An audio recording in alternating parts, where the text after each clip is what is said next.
완성의 복음 7번째 시간입니다. 죄를 짓지만 죄 안에 살지 않는다는 제목으로 하나님 말씀 증거하겠습니다. 로마서 1장부터 5장까지는 우리가 어떻게 이 죄 가운데서 의롭다 하심을 얻는가, 예수 그리스도의 구속하심과 또 그것을 믿음으로 말미암아 우리가 값없이 은혜를 얻는 이 칭의에 대해서 살폈습니다. 그래서 우리가 죄에 많이 거해도 그것보다 더욱 넘치는 은혜가 있다. 아담의 죄보다 또 우리 삶에 저지르는 죄악보다 예수 그리스도께서 베푸시는 은혜가 훨씬 더 크다. 그래서 은혜와 죄를 대비하면서 은혜가 더욱 큰 것을 강조했습니다. 1장부터 5장까지는 그래서 교리적으로 보면 칭의에 대해서 다루는 본문이라고 볼 수 있습니다. 6장부터 바로 나타나는 것이 무엇인가? 예전에도 이렇게 학생들 중에서 이렇게 삐딱한 학생들 많이 있었고 지금도 이렇게 많이 있지 않습니까? 그때 당시도 삐딱한 애들이 이제 바울한테 당연히 물어보는 거죠.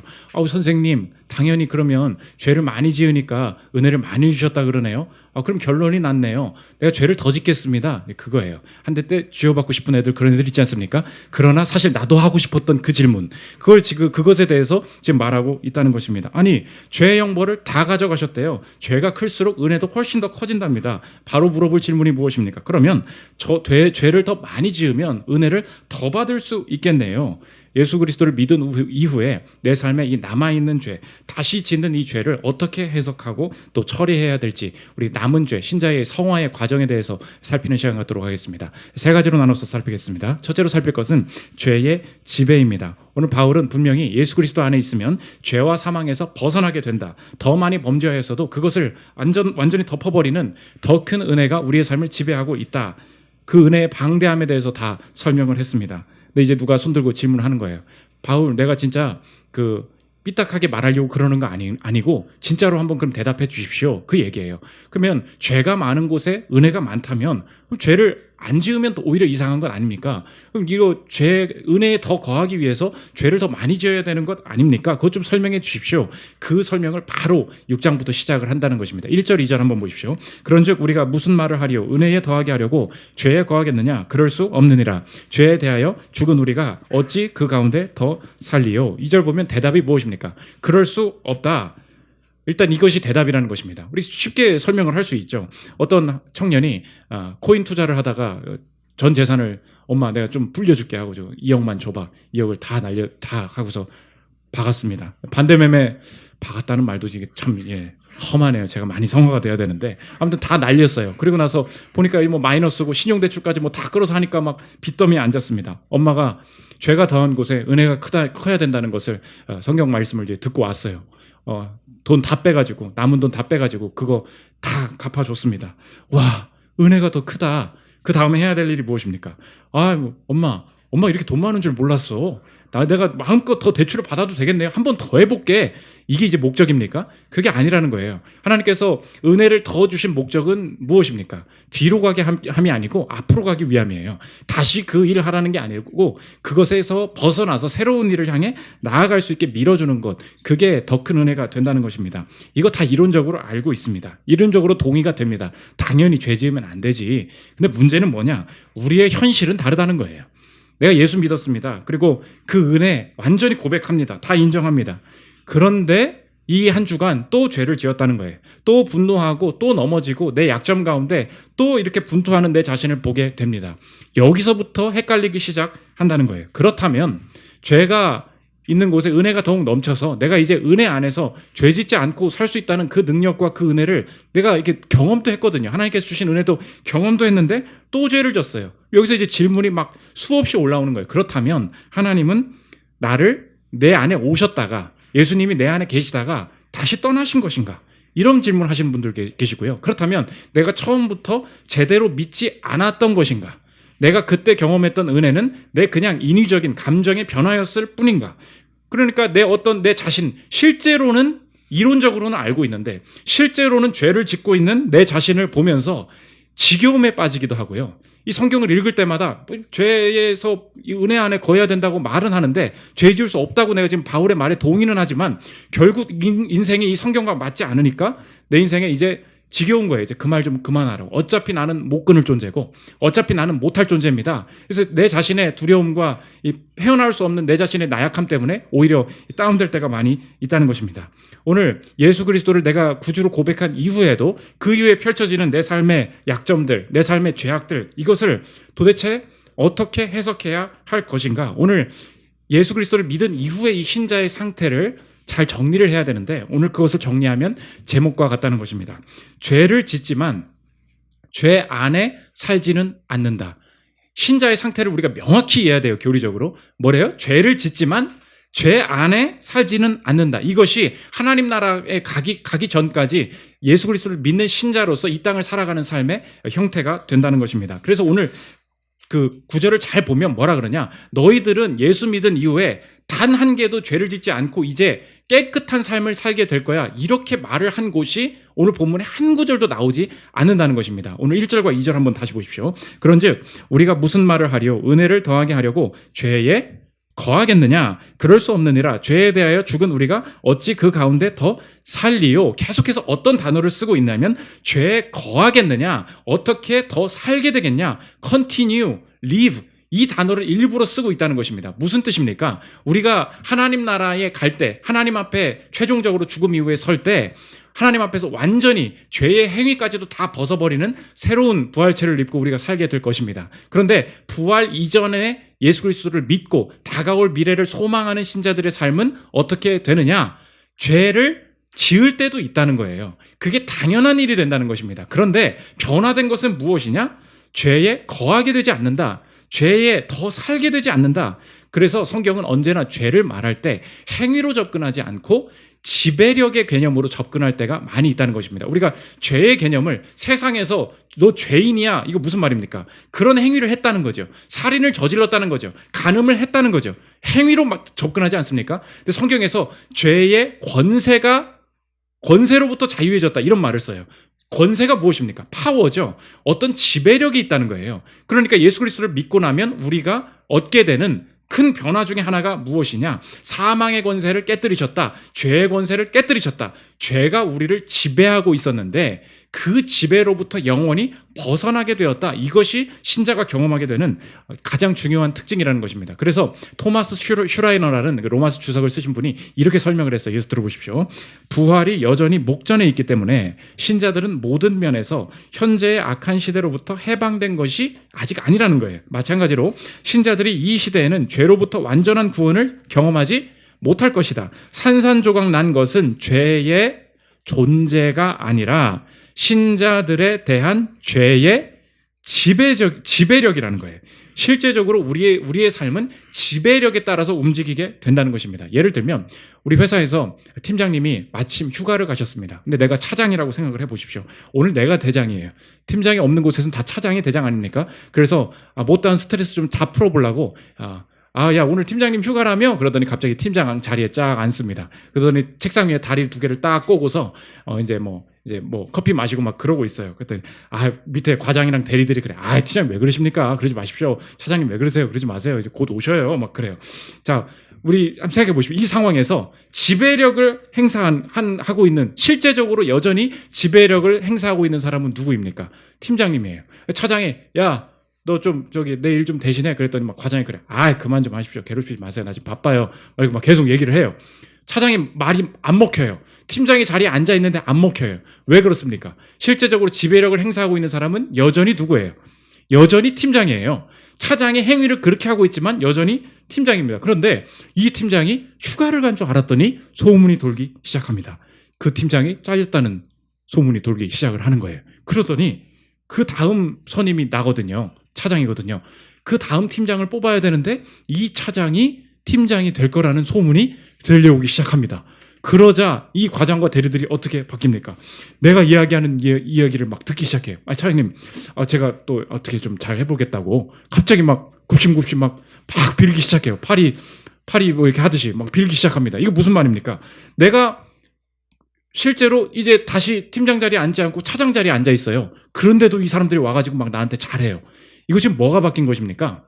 지배력이 바뀐 거죠. 실제 행동이 중요한 게 아니에요. 우리의 전체의 흐름이 무엇에 좌지우지되게 되어 있습니까? 지배력에 달려 있다는 거예요. 또 오늘 신자들의 변화가 뭐래요? 목사님 내가 예수를 믿었는데도 또 죄를 짓는데요. 그럼 이게 뭐가 바뀐 게 뭡니까? 전혀 없는 것 같이 느껴진다는 거예요. 우리의 상태를, 영적인 상태를 명확히 알아야 되는데 예전에는 내가 죄를 벗어날 수 없었어요. 죄가 나를, 내 감정과 내 생각을 이용해서 하나님을 떠난 범죄만 짓게 나를 휘두르고 다녔습니다. 근데 내가 이제 달라진 것은 무엇입니까? 죄의 지배력이 완전히 없어졌다는 거예요.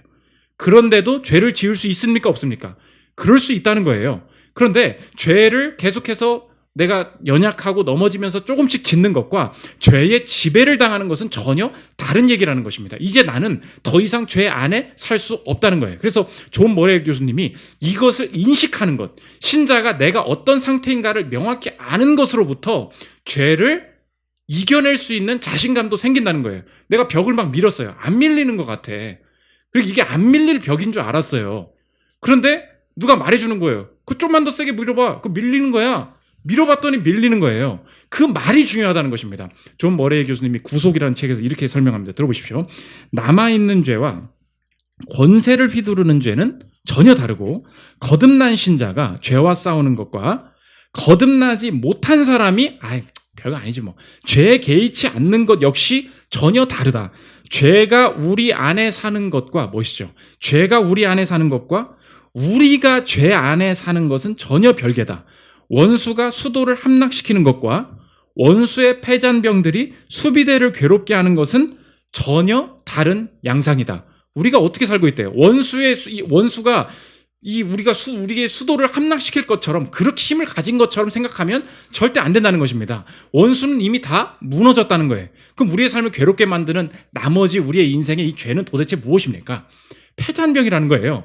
밀면 밀리게 된다는 거예요. 이어서 들어보십시오. 죄가 더 이상 자기와 상관이 없고 자신이 더 이상 지배할 수 없다는 것과 새롭게 하고 거룩해 하는 은혜가 자기를 붙들고 있고 자신은 성령으로 말미암아 하나님이 거하시는 하나님의 전이고 영광의 소망으로 그리스도께서 자기 안에 계신다는 사실을 아는 것은 그리스도인에게 너무나 중요하고 성화를 이루어 가는데 어마어마한 영향을 미친다.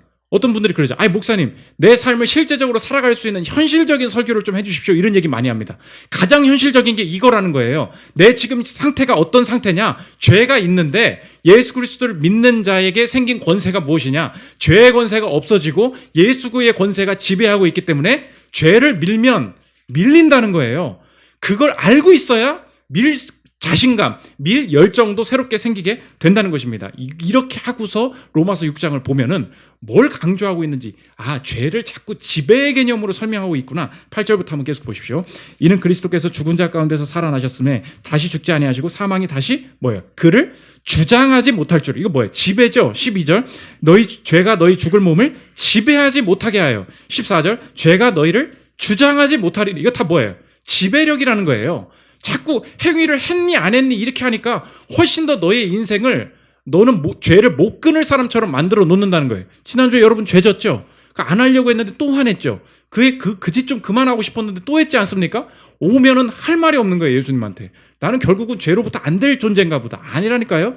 패잔병들이 계속해서 괴롭힌다고 계속 밀어야 된다는 것입니다. 그러므로 적용인데, 예수 그리스도를 믿고 성령 하나님께서 내 안에 내주하실 때 나타나는 변화의 증거가 무엇이냐? 지배하는 주제가 바뀌게 된다는 것입니다. 결코 성경은 처음부터 행위의 변화를 요청하지도 않고 그것이 가능하다고 격려하지도 않아요. 여러분 착각하지 마십시오. 교회에 오셔서 처음에 이렇게 막 그 행위를 변화시키려는 분들이 있어요. 목사님 죄송해요. 제가 요새 11조도 못하고 제가 주일 예배도 저번에 빠졌네. 자꾸 얘기해요. 괜찮다고. 안 하셔도 된다고. 계속해서 그냥 예배 최대한 나오실 때 설교도 들어보시고 계속 좀 기다리시라고. 어떤 사람이 억지로 한번 예배에 나옵니다. 억지로 한번 선교를 갑니다. 억지로 한번 헌금을 한번 합니다. 그럼 그 사람들 보고 잘했네요. 아무리 한번 격려해 보십시오. 안 변해요. 다시 끊어져요. 다시 그거 못해요. 그런데 어느 순간에 이 사람의 주제가 바뀌었다라는 생각이 들 때가 있습니다. 어떤 분이 예배 왜 오신지도 몰랐어요. 그냥 예배만 조용히 드리고 가시는 줄 알았어요. 근데 그분이 어느 순간 갑자기 와가지고 목사님 제가 모임에 참석하겠습니다. 제가 팀에 한번 넣어주십시오. 그 얘기를 해요. 어떤 분이 갑자기 그런 얘기 한마디도 안 했어요. 근데 자기가 알아서 그냥 헌금 생활을 하기 시작해요. 왜 그런지 아십니까? 이 사람이 이상해진 거예요.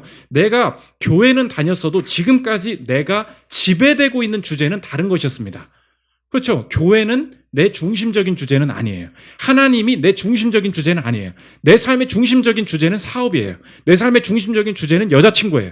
지배적으로 내가 그것에 맞춰서 내 스케줄을 맞추고, 그것에 맞춰서 내 돈을 쓰고, 그것에 맞춰서 내 감정이 왔다 갔다 하는 그게 내가 지배당하고 있는 것입니다. 그게 죄의 지배라는 거예요. 그러니까 죄는 단순히 나쁜 행동이 아닙니다. 여러분을 향한 지배력이에요. 그러므로 행위를 극복하게 만들어주는 프로그램이 하나님과 여러분을 가로막는 수단일 수 있어요. 어떤 이단에 갔더니 이 친구가 술을 끊었다는 거예요. 자기 아들이. 그래서 그 이단에 보냈다는 거예요. 목사님 보세요. 행위의 변화가 일어나잖아요. 근데 기독교는 아무리 그런 일이 벌어져도 그것을 추구하지 않아요. 왜 그렇습니까? 이 사람은 행위를 끊었죠. 근데 그 사람이 그러니까 그 이단이 문선명이었어요. 그 죄를 끊게 해줬대. 술을 끊게 해줬대. 너무 고마워하는 거예요. 그 엄마가. 근데 이 사람의 중독이 어떻게 바뀌었냐? 문선명 중독으로 바뀌었어요. 지배를 계속 받고 있는 거예요. 무슨 말인지 아시겠습니까? 여러분이 지금 그 끊고 있지 못하는 행동이 있죠. 행위를 자꾸 변화시키려고 어디 자기 개발해가지고 뭐 독서 모임도 하고 뭐 내가 운동도 하고 뭘 해가지고 이걸 좀 끊어야지 좀 더 나은 삶을 만들어봐야지. 세상이 주는 한계가 무엇입니까? 행위의 변화예요. 주제는 여전히 다른 거거든. 근데 예배를 계속 드려요. 아무 행위를 변화시킬 수 없다는 죄인됨을 고백하래요. 근데 변화가 되는 거예요. 왜 그렇습니까? 주님이 지배력을 바꾸시는 거예요. 죄의 힘이 팍 풀려요. 어느 순간. 주님께서 그렇게 이끌어 가실 때 행위의 변화가 파도같이 몰려오는 거예요. 하나님께서 이 죄의 권세가 끊어졌다. 오늘 그것을 보여주고 계시다는 것입니다. 두 번째로 살펴볼 것은 죄의 극복입니다. 그러면 구체적인 변화를 어떻게 이끌어낼 수 있느냐? 죄의 구체적인 극복의 방향인데 그 열정을 내가 이걸 어떻게 밀 수 있는, 죄를 미는 열정을 어디서 얻느냐? 두 가지 질문을 던져보면 됩니다. 첫째로는 시도냐 구현이냐? 이걸 잘 물어봐야 된다는 거예요. 내가 도대체 예수를 믿고 나머지 삶을 사는 게 새롭게 되려고 시도하는 것이냐? 이미 존재하는 현실을 구현하는 것이냐? 그걸 잘 물어봐야 된다는 것입니다. 8절 11절 한번 보십시오. 만일 우리가 그리스도와 함께 죽었으면 또한 그와 함께 살 줄을 믿노니 이와 같이 너희도 너희 자신을 죄에 대하여는 죽은 자요 그리스도 예수 안에서 하나님께 대하여는 살아있는 자로 여길지어다. 이 이상한 얘기가 나옵니다. 여기래요. 그렇게 여기래요. 그러면 목사님 이게 무슨 꿈꾸는 다락방입니까? 될 것처럼 믿으세요. 리얼라이제이션은 비비드 드림 그거 알죠? R은 VD 해가지고 시크릿 맨날 될 거야 직과 모를 거야 될 것처럼 그렇게 여기래요. 나는 결혼했어. 그렇게 다니래요. 싱글 보고 나는 결혼했어. 배우자가 있어. 지금 같이 옆에 예배 드리고 있어. 계속 그렇게 상상을 하면 현실로 벌어질 것이다. 목사님 지금 성경에서 하는 말이랑 자기 개발이랑 다 다른 게 뭐예요? 이런 걸 이제 물어본다는 것입니다. 근데 오늘 성경이 뭐래요? 내가 하나님께 대하여 살아있는 자로 여기래요. 오늘 그렇게 여기다라는 말에 세상에서 말하는 그 맹목적인 믿음과 달라진 것이 무엇입니까? 성경에서 말하는 것은 이것이 진짜 내 실체라는 거예요. 오늘 질문이 뭐라 그랬어요? 시도하는 게 아니고 구현하는 게 신앙이라 그랬어요. 내가 죄를 극복하고 싶습니다. 어떤 하나님께서 원하시는 참된 삶을 살고 싶습니다. 시도해봐야지 그건 뭐예요? 될지 안 될지 모르죠. 어떤 모습이 펼쳐질지 아직 안 만들어져 있는 것이죠. 구현은 무엇입니까? 구현은 사전 찾아봐요. 이미 있는 일을 현실에 나타내는 것. 그게 구현이에요. 이미 있는 거라고요. 그게 중요하다는 거예요. 하나님께서 내게 주시는 믿음은 무엇이냐면 내가 좀 바뀌고 싶다, 변화되고 싶다, 될까 안 될까 이게 아니라는 거예요. 예수 안에 있는 자는 완성이 이미 만들어져 있다는 거예요. 그럼 완성에 대해서 하나님께서 구현해 보라는 마음과 열정을 주실 때가 있어요. 그러면 열심히 시도하라는 거예요. 넘어져도 시도하라는 거예요. 그러면 그렇게 된다. 우리가 아이들을 키우지 않습니까? 아이가 일어서기를 원해요. 애가 막 일어서서 걷기를 원해요. 근데 계속해서 엉덩방아를 찢습니다. 우리는 부모들은 절대 슬퍼하지 않아요. 왜 그렇습니까? 왜 걷지 못해? 넌 실패한 존재야. 회개해. 이러지 않죠. 계속 엉덩방아를 찢는 잘한다. 왜 그렇습니까? 우린 경험적으로 알고 있죠. 아이들은 걷게 되는 것이 정해진 일이에요. 엉덩방아를 58번을 찍을지 63번을 찍을지는 몰라요. 그게 중요한 게 아니라니까요. 행위를 몇 번을 했느냐.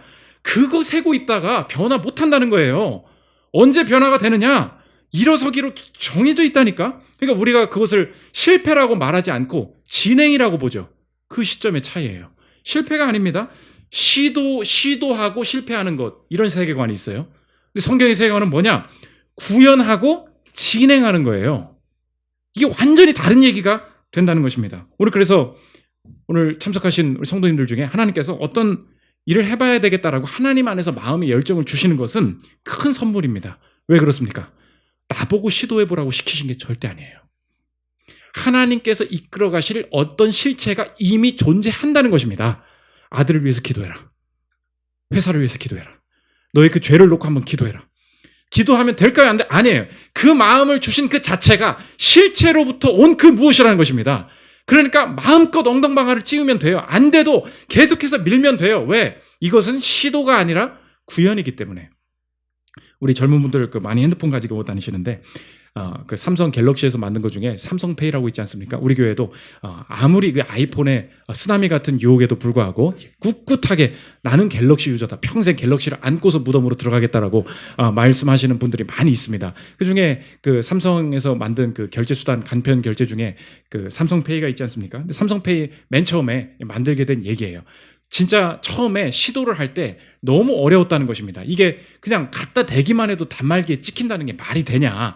간단하게 돼야 되는 이게 될까 안 될까 해가지고 베타 테스트까지 다 하고서 처음으로 이제 갔다는 거예요. 그 단말기 사업장 사장님들한테 갔는데 다 완전 무시하죠. 근데 그 처음 감격이 엄청 나더라는 거예요. 삼성페이 이야기라는 얘기 나온 목사님 왜 그런 책이나 읽고 할 일이 없어가지고 이런 책도 읽고 있어요. 한번 들어보십시오. 이게 뭐예요? 이제 사장이 얘기하는 거예요. 퉁명스럽게. 매장 주인이나 직원들은 익숙하지 않은 결제 수단을 내미는 손님에게 결코 친절하지 않다. 가뜩이나 바쁜데 빨리 카드나 현금을 받아서 결제를 처리했으면 싶은 것이다. 삼성전자에서 나왔습니다. 새로운 휴대폰 결제 서비스를 준비하고 있는데요. 이것으로 한 번만 결제해 주세요. 안 돼요. 무슨 짓을 할 줄 알고 하며 의심하는 분들도 있고 우리 가게 기계는 그런 거 안 돼요 하며 NFC 결제인 줄 알고 점잖게 타이르는 분들도 있다. 결국 물건 구매를 포기한다고 해야 안 살게요 해야 한번 해보라고 한다. 되나? 와 이게 뭐예요? 이렇게 됐다는 거예요. 이어서 들어보십시오. 휴대폰을 댄 후 결제가 되었다는 표정으로 영수증이 올라오면 의심하고 걱정하던 매장 주인과 점원의 입에서는 탄성이 나왔다. 휴대폰을 대기만 해도 결제가 된다는 사실을 처음 경험한 것이다. 우리는 현장의 반응을 보고 이 서비스가 성공할 것이라는 확신이 들었다. 되는 걸 봐버린 거예요. 와, 갖다만 댔는데 되네. 영수증이 나오네. 그런데 그 되는 걸 확인한 이후에 생긴 일이 뭐냐? 이 단말기가 우리나라 전국에 한 200만 개 정도 있답니다. 200만 개 매장에 전국에 다 될 줄 알았어요. 그런데 우리가 그냥 카드만 꽂고 결제를 하는 단순한 단말기 다 되더라는 거예요. 포스기가 문제라는 거예요. 포스기가. 완전 매출도 집산하고 여러 가지 컴퓨터처럼 기능을 하는 거기에 그 제작자들이 여러 가지 프로그램 때문에 이것저것 추가 기능을 설치해 놓다 보니까 그게 충돌을 일으켜서 됐는데 안 되더라는 거예요. 그런데 매장이 50% 이상이 안 되더라는 거야. 그럼 이게 뭐냐? 10%도 아니고. 그때 삼성전자 직원들이 했던 게 뭐냐? 내가 본 게 있는 거예요. 갖다 대면 되는 그걸 내가 눈앞에서 본 거야. 그래서 어떻게 하냐? 각계격파하자. 매장을 다 돌아다니는 거야. 모든 포스기 모델을 다 가져오는 거예요. 그래서 그것에 맞춰서 프로그램을 각계격파로 다 맞춰가지고 다 되게 구현해 냈더라는 것입니다. 이 구현이 물어볼게요. 이 구현이 어떻게 가능했습니까? 대구서 영수증이 나오는구나. 그거 본 사람. 그거 본 다음에 실현이 오니까 아니야. 무조건 돼. 이것도 무조건 된다는 확신이 거기서 생기는 거예요. 50%가 안 된대요. 200만 개를 언제 돌릴 거야? 야, 왜 우리 사업장은 왜 안 되냐? 엄청나게 미친 듯이 얘기했을 거 아니에요. 여러 가지 실현 다 이겨냈다는 거예요. 왜? 봤거든. 그게 중요한 거예요. 오늘 우리의 변화가 마찬가지입니다. 오늘 왜 자꾸 이렇게 교리적인 확신, 믿음의 확신이 왜 중요하다고 얘기하냐면 너 변화되고 싶지? 변화되고 싶을 때 너 지금 물어보는 거예요. 예수님이. 시도하는 거니 구현하는 거니? 시도는 뭐예요? 내가 만들어가는 거예요. 구현은 무엇입니까? 예수께서 이루신 거예요. 믿으십니까? 이루셨다면 주님께서 내가 이 극복하고 내가 지금 다뤄야 될 이 마음, 이 부분에 대해서 삶의 영역에 마음 주실 때 어떤 모습인지는 모르겠지만 분명히 갖다 대면 영수증 찍히는구나. 그 실체가 있구나. 그 확신 있으십니까? 오늘 가정을 향한 기도를 시작하라고 하나님께서 마음 주실 수 있어요. 실패한 이 부분에서 주님 앞에 눈물로 엎드리라고 마음 주실 때가 있습니다. 전도하라고 마음 주실 때 있어요. 그 돈에 대해서 함부로 쓰지 말라고 주님께서 새로운 길로 열어가시는 마음 주시는 게 있습니다. 그때 잘 될까? 그렇지 않아요. 뭔진 모르겠는데 이루실 일이 있습니다. 이루실 일이 있음을 믿습니다. 구현하는 삶, 이것이 죄를 극복하는 강력한 힘이 된다는 것입니다. 두 번째, 도덕이냐 거룩이냐, 이거 물어봐야 된다는 거예요. 우리가 죄에서 벗어난다는 말을 할 때 성경적으로 우리가 접근하지 못하고 제가 이걸 못 끊고 있는데 이것만 좀, 이 행동만 좀 고치면, 말만 좀 험하게 안 하면, 분노만 좀 수그러뜨리면 내가 이제 좀 하나님 앞에서 좋은 신자로 죄를 벗어났다, 이것이 성경에서 말하는 목표라고 생각해요. 절대 그렇지 않습니다. 오늘 불법에서 벗어나라, 그런데 깨끗해져라, 이렇게 말하지 않아요. 성경의 목표는 도덕이 아니고 거룩이 된다는 것입니다. 19절 한번 보십시오. 전에 너희가 너희 지체를 부정과 불법에 내주어 불법에 이른 것 같이 이제는 너희 지체를 의에게 종으로 내주어 거룩함에 이르라. 불법과 율법을 비교하고 있지 않습니다. 불법을 버리고 어디로 가래요?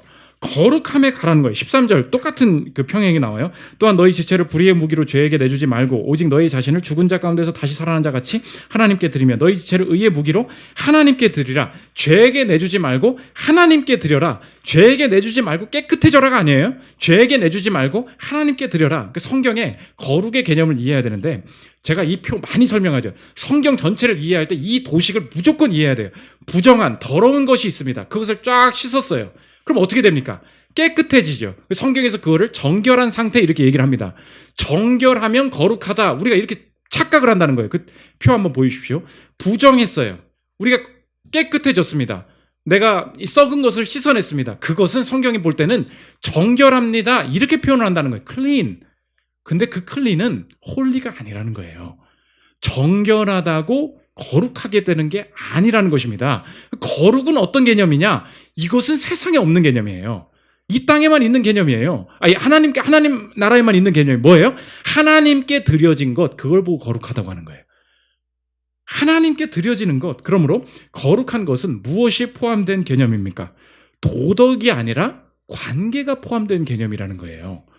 오늘 하나님께서 우리가 죄를 벗어나게 하실 때, 드디어 이것을 끊어냈어, 내가 이 부분에 대해서 굉장히 내가 통제력이 강해졌어, 이것을 우리가 자랑하고 있다면 우리는 그냥 정결할 뿐이에요. 거룩한 삶이란 무엇입니까? 하나님께 드리라. 내 거가 하나님 건 거예요. 어느 순간에 내 인생이 열심히 살거든요. 허무합니다. 내가 돈 벌거든요. 허무해요. 내가 뭐 하고 있는 건지를 모르겠어요. 가정에 문제도 많고 자녀도 자기 멋대로 사는 것 같고, 내가 지금 이제 앞으로 남은 인생에 뭘 해야 될지를 모르겠는 거예요. 그럼 되게 허무하거든요. 하나님 예배 나오는데 들어보면 그런 마음이 들어요. 주님께 내 삶을 드려야 되겠다, 그런 마음이 들어요. 내 삶에 진짜 하나님께서 이끌어가고자 하시는 목적이 무엇이냐? 내가 지금 도덕 추구하고 성과 추구하고 윤리 추구하고 살았거든요. 그거 목적 아니래요. 왜 정결해지니? 거룩하게 되기 위해서. 거룩이 무엇인데요? 내 삶 전체가 주님께 드려지기를 원한다. 열심히 아들 키워놨습니다. 나중에 이제 느껴지는 거예요. 이 아들은 하나님의 것이구나. 회사 가서 열심히 돈 버는 게 목적이었거든요. 이 돈이 하나님의 것이구나. 내 삶 전체를 굉장히 내 몸을 아름답게 가꿨거든요. 내 몸 전체가, 내 삶 전체가 하나님의 것이구나. 이게 죄의 극복이라는 거예요. 언제 극복이 됩니까? 주님 만날 때 극복돼요. 어디 가서 한번 열심히 자기 개발해 보십시오. 그게 목적이 아니라는 거예요. 마지막 세 번째, 죄의 비용입니다. 목사님, 열심히 죄 짓고 사는 사람도 잘 나가던데요? 은혜를 주시는 것 같던데요? 느껴질 때가 있어요. 죄에는 분명히 비용이 있다. 23절 보십시오. 죄의 삭은 사망이요 하나님의 은사는 그리스도 예수 우리 주 안에 있는 영생이니라. 계속 띄워주십시오. 죄와 하나님의 은사를 비교하고 있는데, 죄의 삭, 이거는 비용이란 뜻입니다. 급여란 뜻이에요. 죄가 어떤 서비스를 막 해주면 그거에 대해서 나중에 내가 다 월급 줘야 된다는 뜻이에요. 죄의 비용이 뭐래요? 사망이래요. 그러므로 죄는 후불입니다. 죄의 세계는 후불이에요. 여러분, 돈 안 내도 될 것 같죠? 내가 이렇게 살아도 아무 일도 안 생기는 것 같죠? 내가 이렇게 살아도 전혀 하나님의 저주를 안 받는 것 같죠? 왜 그런지 아십니까? 후불이기 때문에 그렇습니다. 죄의 비용이 뭐래요? 사망이래요. 죄 지은 자는 죽는다. 분명히 서비스 해준 거 다 가져간다. 죄의 속성이 뭐라고요? 다 내어줘요. 그리고 다 받아갑니다. 다 즐기게 해줍니다. 아무것도 염려하지 않게 다 해줍니다. 그리고 다 받아가요. 다 누렸으니까 다 내놔. 그게 사망이라는 거예요. 죄는 후불입니다. 그런데 그와 반대로 하나님의 은사는 뭐랍니까? 그리스도 예수 우리 주 안에 있는 영생이니라. 이 은사라는 말은 선물이라는 말입니다. 선물이라는 말이 무엇입니까? 우리가 선물 어떻게 줘요? 내가 사서 줘요. 그러므로 선물은 선불입니까? 후불입니까? 선불이죠. 그걸 보고 선물이라고 하는 거예요. 남이 먼저 사서 나에게 공짜로 주는 거. 그게 선물이라는 거예요. 하나님께서 내게 주시는 영생을 보고 뭐라 그러냐? 선물이다, 은사다 이야기합니다. 누가 비용을 대셨습니까? 예수 그리스도께서 자신의 몸으로 비용을 대셨다는 거예요. 그러므로 이것은 나에게 비용을 요구하지 않습니다. 급여를 요구하지 않습니다. 예수 그리스도의 죽으심이 바로 그 비용이 됐다는 거예요. 하나님께서 먼저 비용을 지불하셨다라는 것을 믿는 사람만 이것을 공짜로 받을 수 있다는 것입니다. 마지막 질문이 그거예요. 또 선불로 살래? 후불로 살래? 후불의 인생이 무엇입니까? 잘 되는 것 같은데요? 잘 풀리는 것 같은데요? 그러다가 어느 순간에 인생에 어둠이 오고 안 풀리는 날이 오고 죽음이 왔을 때 누구한테 의지할 게 없는 거예요. 나보고 돈 내래. 나보고 책임지래. 여러분, 이 후불의 인생에서 벗어난, 죄의 속박에서 벗어난 자들의 자신감이 무엇입니까? 만약 내 인생의 사망, 내 인생의 죄에 대해서 예수 그리스도께서 앞서서 비용을 지불하셨고 이미 그 영생이 내게 은사로 주어졌고 그 예수께서 내게 지배력을 행사하고 계셔서 죄의 권세가 이미 떠난 것이라고 내가 믿는다면 오늘 내 삶에 펼쳐지는 여러 가지 장애와 불안한 삶도 이제 다시 확신하겠다는 거예요. 지금까지는 무슨 나쁜 일만 벌어지면 후불이에요. 뭐 액땜이라는 말 자체가 무엇입니까? 비용을 치르지 않았다는 얘기죠. 그러니까 내게 나쁜 일이 벌어지는 부분들도 있다는 얘기지 않습니까? 왜 이 나쁜 일이 벌어졌을까? 왜 이 질병이 안 나을까? 다 뭐예요? 후불의 세계관이에요. 그러나 주님께서 내가 저지른 범죄까지도 죄와 사망의 권세에서 모두 해방되게 하셨음을 믿으십니까? 그렇다면 오늘의 주시는 고난과 환난도 이것은 절대 내가 비용을 지불해야 되는 후불의 인생이 아니에요. 주님께서 비용을 가져가셨고 이 환난과 이 어려움 중에서 주님께서 내게 복을 주시고 여기서 열심히 밀어버릴 때 남은 죄의 잔재들이 이 땅에서 쫓겨나가는 삶의 영광을 맞이할 수 있으리라.